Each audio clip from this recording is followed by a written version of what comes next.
Hello বন্ধুরা, কেমন আছো? সবাইকে গুড মর্নিং।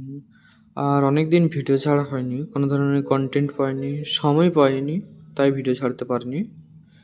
অ্যাক্সিডেন্টটা হয়েছে একটা 6 চাকা ডাম্পারের সাথে একটা 18 চাকার টেলারের।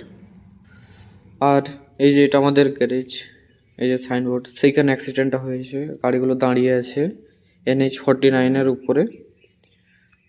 ভিডিওটা দেখতে থাকো, আমি সামনের দিকে নিয়ে যাচ্ছি। আরে ড্রাইভারটা হয়তো পিছনে দেখেনি, পিছনে না দেখিয়ে হয়তো মনে হয় বাঁকাচ্ছিল। আরে টেলার গাড়ির ড্রাইভারটা বলছে যে সামনে আনে কে বাদ ব্রেক कैसे पकड़ेगा।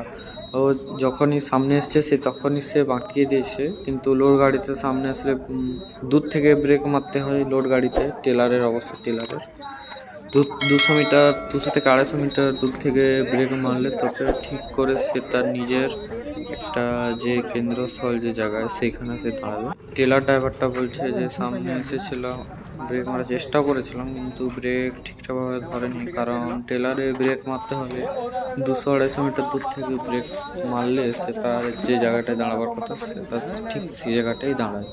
এর কেবিনটা পুরো নষ্ট হয়ে গেছে, আর এটা চলবে না। আর এই ডাম্পারটার কিছু হয়নি, শুধু ডিজেল ট্যাঙ্কিটা ফেটেছে।